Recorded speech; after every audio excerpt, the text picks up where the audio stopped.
오늘 살펴본 여호수아에서 1장 1절부터 9절까지의 말씀은 우리에게 참 익숙한 말씀입니다. 이 본문을 가지고 여러분들도 참 많은 설교 말씀을 들어보셨을 것 같습니다. 요즘 제가 청소년부 친구들과 나누는 큐티책 중에서 9월 1일부터 시작된 본문이 바로 여호수아서입니다. 그래서 저는 요즘에 이 여호수아서 말씀을 굉장히 많이 묵상하고 계속 보고 있는데, 오늘이랑 다음 주 2주에 걸쳐서 제가 수요일날 여러분들과 말씀을 나누게 되었는데, 여호수아서에 대해서 2주 동안 한번 살펴보도록 하겠습니다. 오늘 본문의 내용을 한번 차근차근 살펴보기 전에 우리는 먼저 여호수아라는 인물에 대해서 한번 살펴볼 필요가 있습니다. 여호수아는 본래 호세아라는 이름을 가지고 있었던 사람이었습니다. 호세아라는 이름의 뜻은 구원이라는 의미의 이름이었습니다. 그래서 여호와가 구원이다라는 의미하는 여호수아라는 이름으로 한번 개명이 되었습니다. 여호와가 구원이다, 이것이 여호수아라는 뜻이고요. 그래서 이 여호수아라는 이름은 나중에 예슈아라는 또 이제 이름이 되었고, 신약 시대로 넘어가서 헬라어 예수스와 그 다음에 영어 지저스라는 말이 이 여호수아라는 말에서 파생이 되었습니다. 아무튼 여호수아는 이스라엘의 정말 위대했던 지도자 모세를 수종들던 사람이었습니다. 모세 바로 밑에서 지금으로 말하면 비서 역할을 하던 사람이 여호수아라는 사람이었습니다. 그런데 지도자 모세가 나이가 들어서 죽음을 맞이하게 되면서 이스라엘의 지도자가 공석이 발생되는 일이 생겼습니다. 그래서 모세가 죽은 이후에 이스라엘 백성들은 모세를 위하여서 30일을 애곡했고, 지도자 자리가 공석이 된 것을 굉장히 슬퍼했습니다. 온 민족이요. 그래서 앞서서 신명기 34장 10절은 이렇게 이야기를 하고 있는데요. 그 이후에는 모세와 같은 지도자가 일어나지 못했고, 모세는 하나님과 대면하면서 하나님께 인정받은 자였다고 신명기 34장 10절에서 이 모세를 평가하고 있습니다. 계속해서 신명기 34장을 보시면은 모세는 죽기 이전에 여호수아에게 안수했고, 신명기 34장 9절은 이스라엘 자손이 여호와께서 모세에게 명령하신 대로 여호수아의 말을 순종해 하였더라, 이렇게 기록하고 있습니다. 하나님께서는 이제 눈의 아들 여호수아를 이스라엘의 차기 지도자로 점찍으셨고, 본인이 아브라함 때부터 이스라엘 백성에게 하셨던 약속, 젖과 꿀이 흐르는 가나안 땅으로의 인도를 위한 작업을 이제 여호수아와 같이 시작하기 원하셨습니다. 여호수아는 모세를 수종들면서 여러 가지 훈련들을 잘 받아왔던 인물이었습니다. 가나안 땅의 정탐, 12명의 정탐꾼이랑 같이 갔었는데, 가나안 땅의 정탐 때 그것이 완전 빛을 발했고, 성경 곳곳에서 여호수아가 지도자 모세에게 순종하면서 했었던 여러 가지 역할들이 기록되어 있습니다. 정말 하나님의 마음에 들만한 여러 말과 행동들이 여호수아의 삶 가운데 또 성경 가운데 있었습니다. 그런데 그 하나님의 그 위대한 가나안 땅으로의 여정, 그 가나안을 향한 첫 출발에 있었던 이 시점에서 문제가 되는 것이 한 가지 있었습니다. 바로 여호수아의 두려움이라는 문제였습니다. 여러분, 정말 성경에 기록되어 있진 않지만 여호수아는 자신이 지도자가 된다는 것에 대해서 굉장히 두려워하고 있었습니다. 여호수아는 항상 모세 옆에서 모세를 수종들던 사람이었습니다. 지금으로 이야기하면은 최종 결제 서류를 들고 모세 앞에 나아가서 사인을 받는 사람, 그것을 전달해 주는 사람이 여호수아라는 사람이었습니다.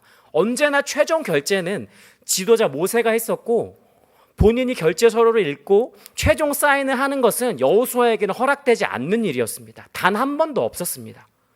여러분, 우리가 잘 알고 있듯이 여호수아는 정탐꾼들과 함께 가나안 땅 정탐 이후에 저들은 우리의 먹이라, 이렇게 자신 있게 믿음의 고백은 했지만, 이러한 믿음과 이스라엘의 지도자가 된다는 것은 전혀 별개의 문제였습니다. 완전히 다른 문제였습니다. 그도 그럴 것이 여호수아가 광야 방랑기를 겪으면서, 많은 이스라엘 백성들과 광야 방랑기를 함께 겪으면서 백성들이 항상 지도자 모세와 아론을 원망하는 장면을 수도 없이 봤습니다. 그러면서 백성들이 가지고 있는 불만이나 여러 가지 안 좋은 태도들, 그런 것들을 그 누구보다 잘 알았을 여호수아였습니다. 제각기 사람마다 생각이 다르고 조금만 힘들어지고 자기의 삶이 불행해진다고 느끼면은 불평불만을 쏟아내는 이 이스라엘 백성들, 근데 이 사람들을 이제는 자기가 인도하여서 가나안 땅으로 가야 된다고 생각을 하니까 눈앞이 깜깜했던 것입니다. 여러분, 누군가 역사에 남을 만한 업적을 남기고 떠난 그 자리에 후임자로 들어온다는 것은 굉장히 어려운 일입니다. 이스라엘 백성들이 하루 이틀도 아니고 모세가 죽은 이후에 30일씩이나 애곡하면서 울었고, 모세 이후에는 이스라엘의 모세와 같이 하나님과 대면하고 하나님의 마음을 흡족하게 해드렸던 지도자가 나오지 않았다는 것은, 신명기에서 그렇게 기록하고 있다는 것은 그만큼 모세가 하나님뿐만 아니라 모든 이스라엘 백성에게 위대한 지도자로 인정받았다는 것을 뜻하는 장면입니다. 이런 상황 속에서 여호수아에게 닥친 상황은 무엇이었냐면은 이스라엘 백성들을 하나님께서 약속하신 땅 가나안으로 이끌고 가는 아주 위대한 일이었습니다. 본인으로서는 도저히 이 이스라엘 백성들을 인도하기에 자신은 적합하지 않다고 생각했는지도 모르겠습니다. 하지만 우리 하나님께서는 이러한 여호수아를 자신의 역사를 이루어가는 일에 사용하기 원하셨다는 사실입니다. 하나님께서는 여호수아가 가지고 있었던 모든 두려운 마음들을 이미 아셨고, 여호수아가 시작되는 오늘 1장에서부터 여호수아에게 강한 자신감들을 불어넣어주고 계십니다. 여러분, 오늘 본문의 6절과 7절, 9절을 보시면은 동일하게 반복되고 있는 하나님의 말씀이 있습니다. 바로 강하고 담대하라는 것입니다. NIV에서는 be strong, 이렇게 더욱 강한 어조로 이 단어들이 번역이 되어 있습니다. 하나님께서는 두려워 떨고 있었던 그 여호수아에게 한 번도 아니라 무려 3번씩이나 말씀하셨습니다. 그만큼 여호수아가 지금 지도자의 위치로서 가지고 있었던 두려움의 크기가 상상 이상으로 컸었기 때문입니다. 물론 여호수아의 심리 상태는 지금 여호수아 1장에 기록되어 있지는 않습니다만은 하나님이 지속 반복적으로 여호수아에게 강하고 담대하라 이렇게 외치셨다는 것은 그만큼 지금 여호수아의 심리 상태가, 현재 심리 상태가 많이 두려워하고 있었다는 사실입니다. 그래서 하나님은 자신이 약속하셨던 그 가나안 땅으로의 인도, 이 위대한 것을 지켜내기 위해서 여호수아를 택하셨는데, 현재 이 사람이 두려워서 떨고 있다면은, 시작 단계에서부터 두려워서 떨고 있다면은 이 위대한 역사를 시작하는 것조차도 안 되기 때문에 하나님은 가나안 땅으로의 인도라는 대업을 이루시기에 앞서서 여호수아가 가지고 있었던 두려움부터 제거하셨던 것입니다. 그러면서 저는 이렇게 얘기하셨을 것 같아요. 여호수아야, 너는 이제 강한 용사다.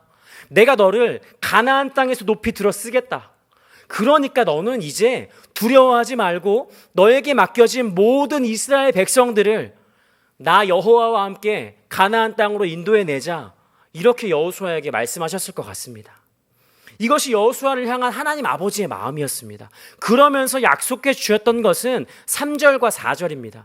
여러분들의 성경으로 3절과 4절 말씀을 보시면은 모세에게 말씀하셨던 하나님의 약속을 동일하게 말씀하고 계십니다. 그러면서 5절로 가서는 나 여호와가 너와 함께 하겠다, 이런 말씀을 여호수아에게 동일하게 하셨습니다.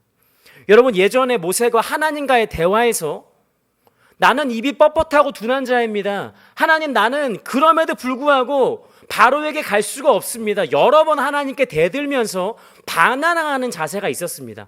그럴 때마다 하나님께서 모세에게 어떻게 말씀하셨냐면은 나 여호와가 너와 함께 하겠다, 여러 가지 기적들을 보여주겠다, 지속 반복적으로 말씀하셨습니다. 이 장면도 마찬가지예요. 하나님께서 마치 모세와의 대화처럼 여호수아에게 동일하게 말씀하고 계신 겁니다. 나 여호와가 너 여호수아와 함께 하겠다, 이렇게 지속 반복적으로 말씀하시는 겁니다. 여러분, 근데 사실 하나님의 그 어떤 약속보다도 하나님이 내 영혼과 우리와 함께 하시겠다, 이런 약속만큼 가장 강력하고 우리에게 기분 좋은 약속이 또 있을까요? 3절과 4절에 구체적인 여러 가지 약속의 모습들이 나오고 있지만 이 약속들은 사실 하나님이 나와 함께 하시면은 자동적으로 주어지는 어쩌면 부수적인 것들입니다. 중요한 것은 하나님께서 나와 함께 하시고 계신다는 사실입니다. 그 이전에도 신약 성경의 임마누엘의 하나님은 구약 시대 때부터 이미 나타나고 계셨다는 그 사실입니다. 나를 떠나지 않고 붙들고 계신 그 하나님이 우리 옆에 계신데 우리가 무엇을 못할 것이 있을까요? 말이 또 꼬이네요. 여러분, 시편 16편 8절에서 11절까지 다윗은 이런 고백을 했습니다. 우리 한번 같이 찾아볼까요? 구약성경 시편 16편 8절에서 11절입니다.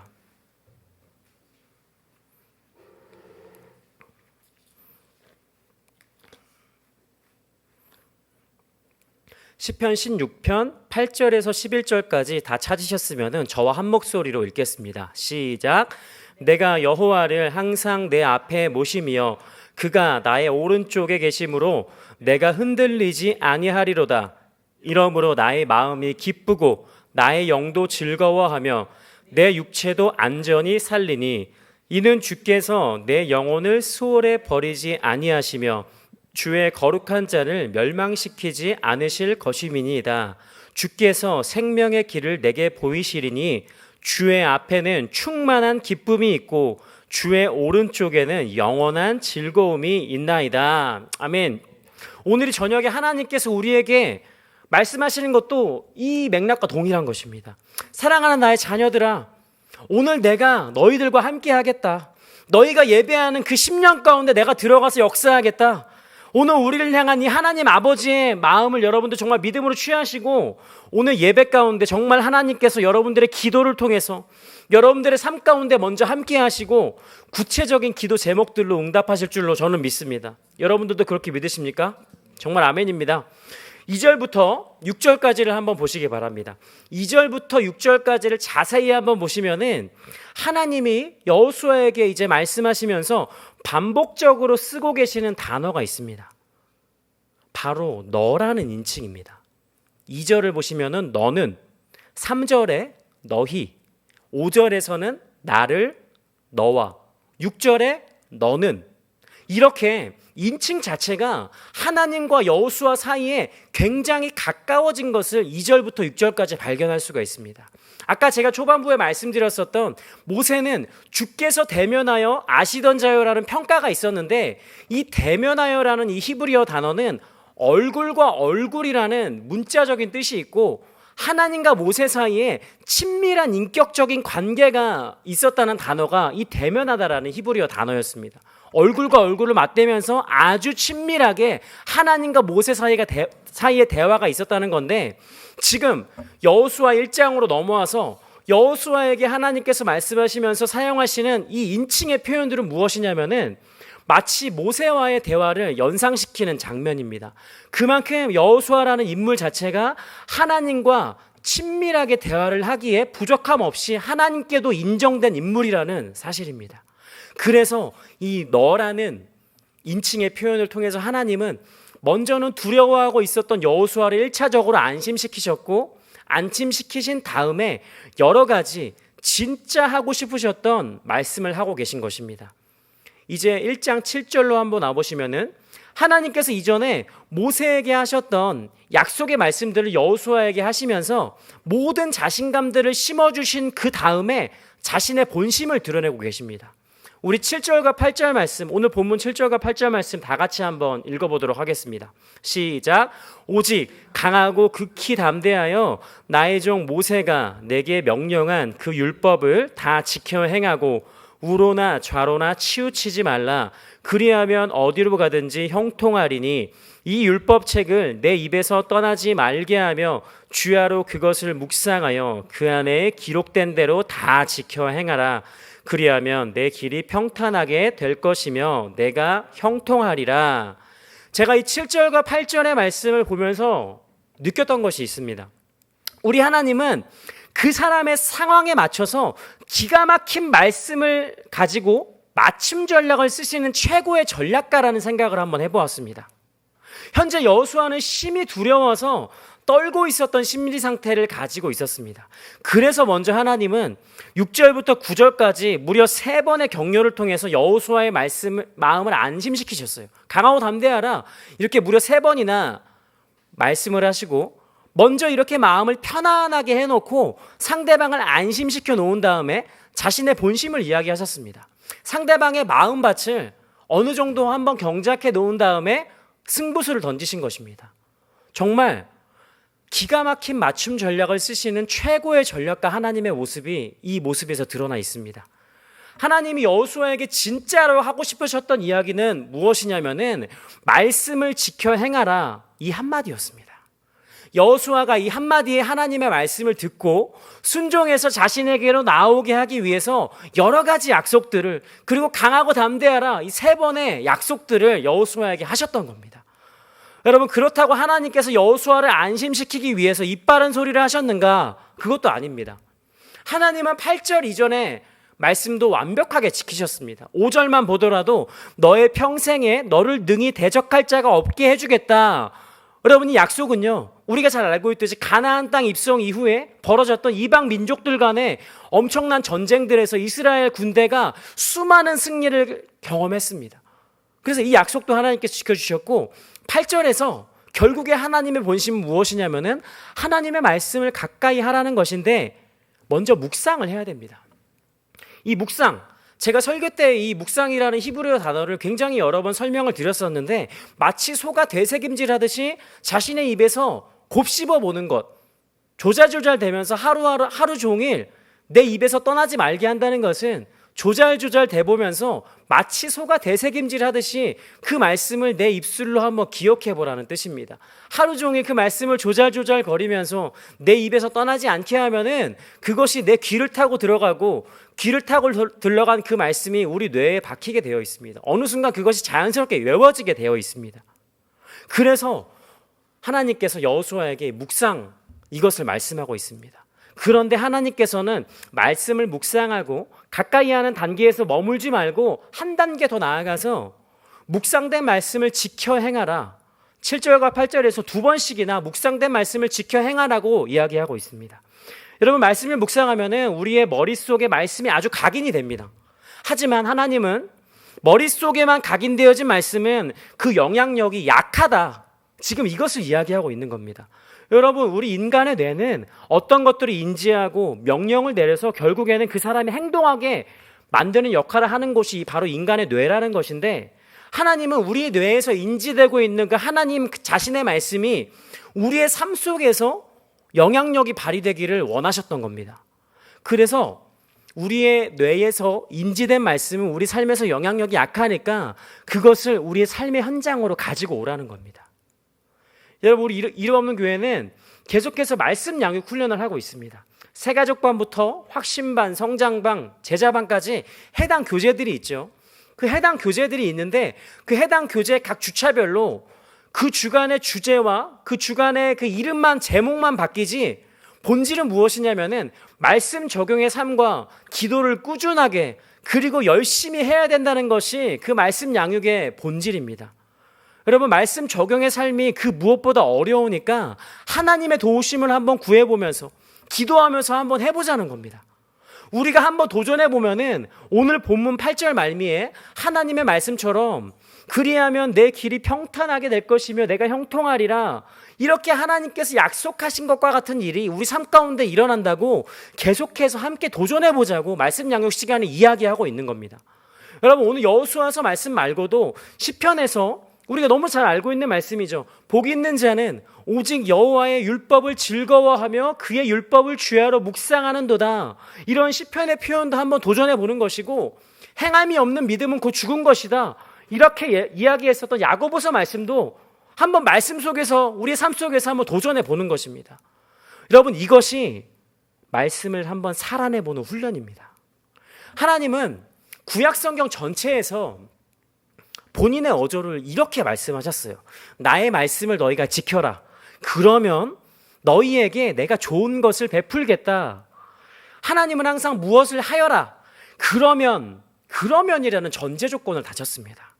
그러면 이후에 하셨던 말씀은 축복의 말씀도 있었고 혹은 저주의 말씀도 있었습니다. 아무튼 하나님의 태도는 항상 변함이 없으셨습니다. 우리가 먼저 행동해야 되는 그것을 우리에게 지속 반복적으로 구약에서부터 말씀하셨습니다. 이것이 하나님을 사랑하는 자의 정상적인 태도입니다. 그런데 하나님은 또 우리 인간을 얼마나 사랑하셨는지 자신의 말씀을 지키라고만 명령하지 않으셨어요. 우리의 말씀 순종과 그 적용하는 그 행위들, 여러 가지 선한 행위들에 상응하는 보상의 약속도 마련해 주셨다는 사실입니다. 그래서 구약뿐만 아니라 성경 곳곳에는 우리가 하나님의 말씀을 지키면, 우리가 하나님의 말씀을 삶에 적용해보는 훈련을 한다면은 우리가 얻게 되는 구체적인 이익들이 성경 곳곳에 기록되어 있습니다. 이러한 이익들은 본인들의 삶에서 한 가지, 또 한 가지, 뭐 두 가지, 세 가지씩 체험하다 보면은 굉장히 재미가 있어집니다, 여러분. 성경에 쓰여진 대로 한번 행동해보고, 이번에는 내 삶 가운데 하나님이 어떻게 역사하실 것 같지?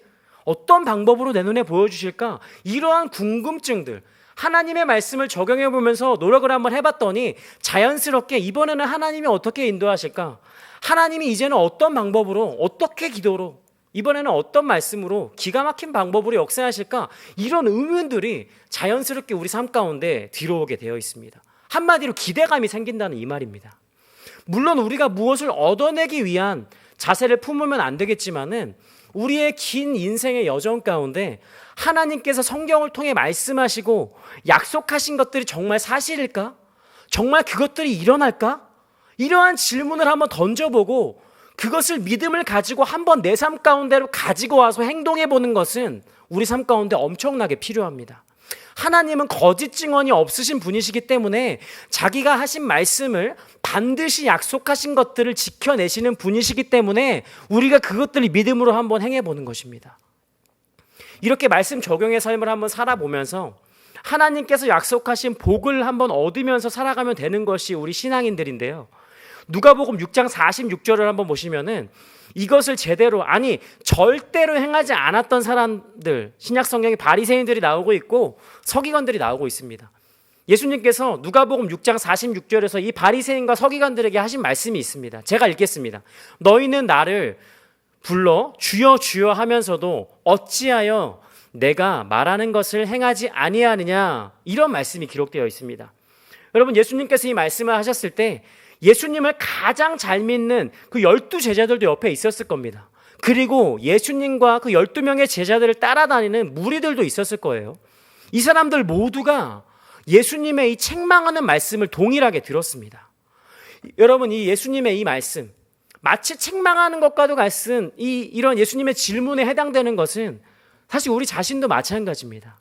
우리가 교회에 나와서 예배하고 기도하면서 그렇게 주님을 사랑한다고, 나는 주님밖에 없고 주님 아니면 안 된다고 또 기도하고 찬양 가사들로 그렇게 고백을 하면서 왜 너희의 삶의 현장에서는 정작 너희가 입술로 고백한 대로 살지 못하고 있느냐는 것입니다. 왜 말씀을 적용하는 삶은 숨겨두고 있느냐고 지금 예수님께서 우리에게 질문하고 있는 겁니다. 왜 그런 영역들은 잠시 숨겨두고 있느냐, 이렇게 우리에게 말씀하고 있는 것입니다. 여러분, 예수님의 입장에서 보면은 이러한 현상들이 참 당황스럽다는 겁니다. 너희가 예배에 나와서 회개하면서 흘렸던 눈물과 그런 감정들은 가짜였느냐, 이렇게 오늘 우리에게 질문하고 있는 겁니다. 그때 회개했던 거는 그저 감정의 동요에 의해서 했던 것이냐, 이렇게 예수님이 우리에게 묻지 않으실까요? 이와 비슷한 맥락에서 마태복음 7장 21절에서는 예수님이 이렇게 말씀하고 계십니다. 제가 또 읽어드리겠습니다. 나더러 주여 주여 하는 자마다 다 천국에 들어갈 것이 아니요 다만 하늘에 계신 내 아버지의 뜻대로 행하는 자라야 들어가리라. 마태복음 7장 21절에 이 말씀이 나와 있습니다. 여러분, 오늘 예수님께서 우리에게 하시고자 하는 말씀이 이것입니다. 너희의 삶 속에서 입술로만 하지 말고 정말 말씀 순종하면서 적용하는 삶, 기도하면서 하나님 아버지의 은혜를 발견하는 삶을 살라고 우리에게 이야기하고 있습니다. 그래서 우리는 겉만 멀쩡한 그런 바리새인들처럼 회칠한 무덤이 되어서는 안 되는 것입니다.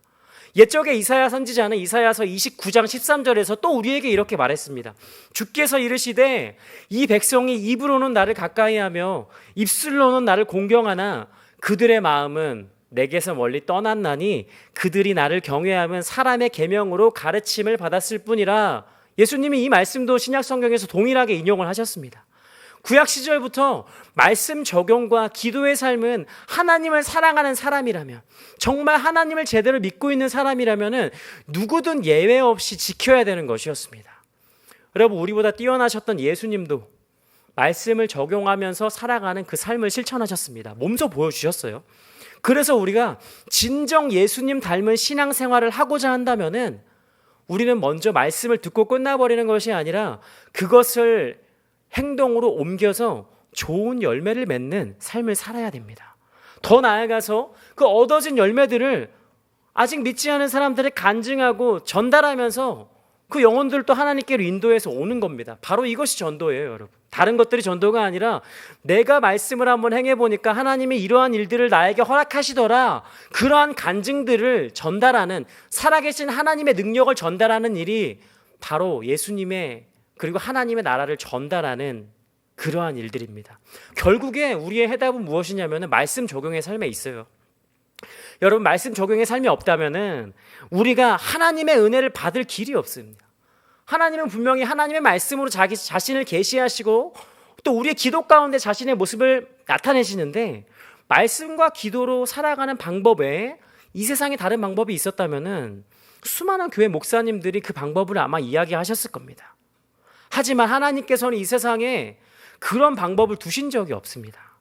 그래서 많은 교회 목사님들이 어쩌면 굉장히 진부한 말씀이죠. 저도 똑같이 이야기를 하고 있는 겁니다. 말씀과 기도 외에는 하나님을 알아갈 방법이 없는 거예요. 이 방법 외에는 없기 때문이고, 이 방법이 가장 올바르고 진짜인 방법이기 때문에 많은 교회에서 말씀과 기도를 그렇게 주구장창 이야기하는 것입니다. 저도 이러한 개념에 동의하는 사람입니다. 여러분, 우리가 하나님의 은혜를 받을 수 있는 방법, 바로 이 방법밖에 없습니다. 하나님께서는 인간과 자신이 만날 수 있는 방법을 만들어 놓으셨는데, 마치 라디오 채널을 맞추는 것과 같은 그런 것들을 장치를 해놓으셨는데, 그것이 바로 말씀과 기도라는 겁니다. 그래서 우리는 하나님과 접속할 수 있는, 하나님과 커넥팅 될 수 있는 유일한 채널인 말씀과 기도라는 방법을 사용해야 됩니다. 이것을 사용해서 하나님의 은혜도 받고 1차적으로는 하나님의 은혜를 받아야죠. 그래야 우리 마음 가운데, 우리 뇌 가운데 깨달아지는 것이 있겠죠. 그래서 1차적으로 하나님의 은혜를 받고, 또한 시시때때로 그 은혜 다음에 우리에게 말씀하시고 우리에게 기도 가운데 알려주시는 그 하나님의 음성을 들을 수도 있어야 됩니다. 먼저는 하나님의 은혜를 받아야 되고, 두 번째는 하나님의 음성을 들어야 됩니다. 물론 말씀 적용과 기도를 하면서 살아가는 삶이 굉장히 어렵죠. 하지만 하나님은 우리가 정말 어려울 때마다 기도라는 도구를 통해서 하나님 나라에, 하늘나라에 SOS를 한번 요청해 본다면은 하나님 아버지는 우리 그 기도의 고백을 들으시고 일하시는 분이십니다. 삶의 여러 가지 그 기도 제목들이 있죠. 삶의 여러 가지 기도 제목들도 많지만 말씀 적용의 삶까지 어렵지 않게 해낼 수 있도록 기도하는 것이 너무나도 중요한 것입니다. 그러한 영역까지 우리가 기도해야 되는 것입니다. 왜요? 우리는 연약하기 때문이에요. 우리 인간의 의지와 노력은 채 3일을 넘지 못하기 때문에 작심삼일이라는 말도 있습니다. 내가 말씀을 한번 적용해보면서 살아가야지 기도는 하는데 잘 되지 않는 겁니다. 그래서 전능자의 도움을 한번 구해보는 겁니다. 하늘나라에 SOS를 한번 쳐보는 겁니다. 그래서 기도하면서 하나님께서 시시때때로 허락하시는 그 은혜와 힘을 공급받아서 작심삼일이 반복되지 않도록 스스로 자신의 영혼을 관리하는 훈련들을 날마다 해나가는 것입니다. 그래서 우리는 계속해서 하나님이 내 삶 가운데 더욱더 많이 일하실 수 있도록 말씀과 기도를 가까이 해야 됩니다. 하나님이 가장 기뻐하시는 것이 무엇일까요, 여러분? 그 자신의 자녀들이, 자기가 그 하나님의 뜻대로 창조한 그 자신의 자녀들이 하나님의 말씀대로 살고 자신에게 기도하면서 자신은 하나님의 은혜를 마구 부어주고 그런 커뮤니케이션이 서로 간에 일어나는 일들, 그것이 하나님께서 가장 기뻐하시는 인간을 창조하신 목적이 아닐까요? 그래서 말씀과 기도로는 하나님을 만날 수 있는 유일한 채널도 우리에게 허락해 주셨습니다. 여러분, 그래서 신앙생활을 해나간다는 것은 어쩌면은 하나님이 일하실 수 있는 최적의 조건들을 만들어 놓는 작업과도 같습니다. 우리의 삶 속에서 일하시고 그 역사하실 수 있는 장치를 만들어 놓는 것입니다. 여러분, 이것은 오직 말씀과 기도로 할 수 있는데요, 내가 결단하고 정말 하나님께서 내 삶 가운데 일하실 수 있도록 스스로 하나님께서 일하실 자리를 마련해 두어야 된다는 사실입니다. 이것이 말씀과 기도를 가까이 하는 삶, 하나님께서 내 삶 가운데 오셔서 은혜를 베푸신 다음에 일하시기에 최적의 상태, 바로 최적의 상태를 우리가 만들어 놓아야 된다는 사실입니다. 저도 한번 찬양 예배를 인도할 때가 되게 많죠. 오늘도 제가 이제 찬양 예배를 인도했는데, 저도 찬양 예배를 인도하면서 그 찬양을 준비한 그 주어진 시간 가운데 빈 공간을 만들어 놓고 그 찬양 예배 시간 가운데 하나님께서 일하실 수 있도록 그러한 시간을 드리기 위해서 빈 공간을 많이 만들어 놓기도 합니다. 물론 여러 가지들을 신경 쓰다 보면 뭐 음악적인 것도 신경 써야 되고 사람들도 신경 써야 되고 예배팀원들도 신경 써야 되지만 그렇게 해서 빈 공간을 마련해 드리지 못할 때가 더 많아요, 사실은. 하지만 저도 그렇고 여러분들도 그렇고 여러분들의 삶의 현장에서 하나님께서 일하실 수 있는 그 빈 공간을 한번 만들어 두셨으면 좋겠습니다. 그래서 우리는 지속 반복적으로 우리의 삶의 영역에서 하나님께서 내 삶 가운데 들어오셔서 일하실 수 있도록 그 공간을 만들어두는 노력들을 지속 반복적으로 해야 됩니다. 이런 의미에서 말씀 묵상이 너무나도 중요한 겁니다, 여러분. 저는 이 말씀 묵상이라는 것이 자동차에 연료를 주입하는 것과 같다고 생각합니다. 우리가 월요일부터 토요일까지 우리 삶의 현장에서 시간을 내서 우리만의 연료통에 연료를 막 주입합니다. 주일 예배 때 그 주입된 그 연료들이 있을 겁니다. 말씀의 연료들을 주입한다고 한번 가정을 한번 해본다면은 주일 예배 때 그 하나님께서 그 성령의 불로 그 연료통에 불을 붙이셔서 활활 타오르게 하실 거예요. 또한 하나님이 그 자동차 운전대에 앉으셔서 그 자동차를 운전해 나가실 것인데 연료가 많이 있는 자동차는 더 오래 그리고 더 멀리 가게 되어 있습니다.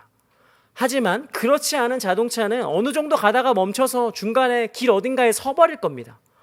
여러분, 우리를 비롯해서 많은 사람들이 하나님이 연료가 가득 주입된 나의 자동차에 하나님이 운전대를 잡으시고 더 오래 그리고 더 멀리 운전해 나가기를 많은 사람들이 원할 거예요. 그래서 우리는 이 말씀 묵상이라는 도구를 통해서 하나님이 일하실 수 있는 장치를 만들어 놓을 수가 있습니다. 제가 뭐 자동차도 비유도 하고 뭐 연료통이라도 비유를 했는데 그러한 작업들이 우리 삶 가운데 필요하다는 것입니다. 그래서 우리는 싸워내야 됩니다. 말씀과 기도 시간 확보를 위해서 잠을 줄이든지 아니면 지인들과의 약속을 줄이든지 아니면 30분 정도 일찍 출근해서 말씀을 읽고 기도하든지 여러 가지 삶의 장치들을 우리 삶 가운데 우리 삶의 24시간 가운데 한번 만들어 보는 것입니다. 믿음의 선한 싸움을 한번 해보는 겁니다. 믿음의 선한 싸움을 하신 결과 오늘 여러분들이 이렇게 수요 저녁 예배에 나오신 거 아니십니까?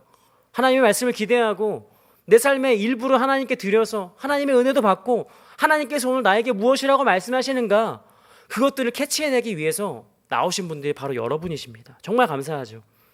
아무튼 오늘 살펴본 여호수아서 여호수아가 모세 다음으로 이스라엘 백성들의 지도자가 되고 가나안 땅에도 들어가고 여리고성을 정복하고 수많은 이방 민족들과의 전쟁에서 승리하고 12지파의 땅 분배까지 경험할 수 있었던 원동력은 무엇이었냐면은 그가 하나님의 말씀을 지키고 행했기 때문입니다.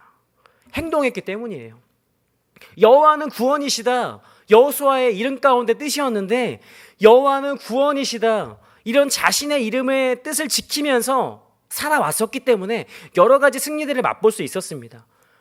여러분, 여호수아가 지도자가 되려고 할 때 두려움에 떨고 있을 때 가장 첫 명령, 하나님의 첫 명령이었던 그 안에 기록된 대로 다 지켜 행하라. 이 말씀을 여호수아는 잊지 않고 행했기 때문에 여러 가지 승리들을 맛볼 수가 있었습니다.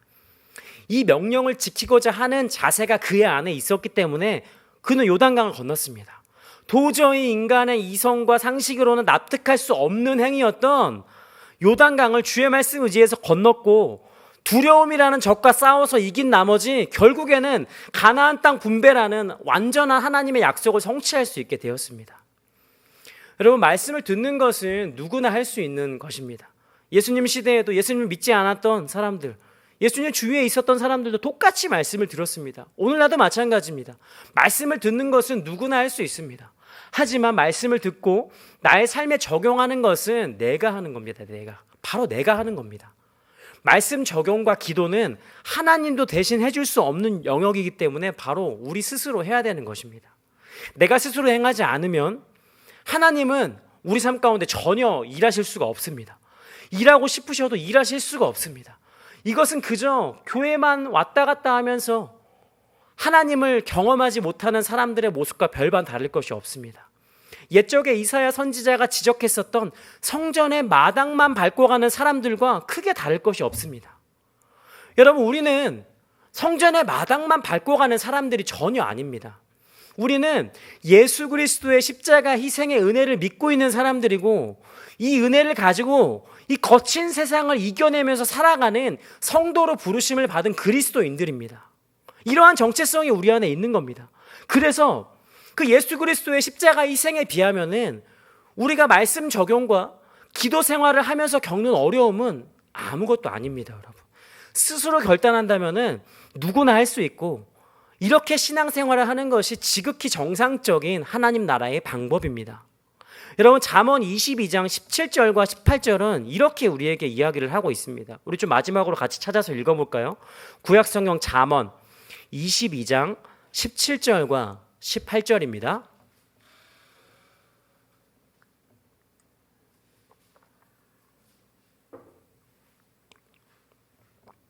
잠언 22장 17절과 18절 다 찾으셨으면은 저와 한 목소리로 17절부터 읽겠습니다. 시작.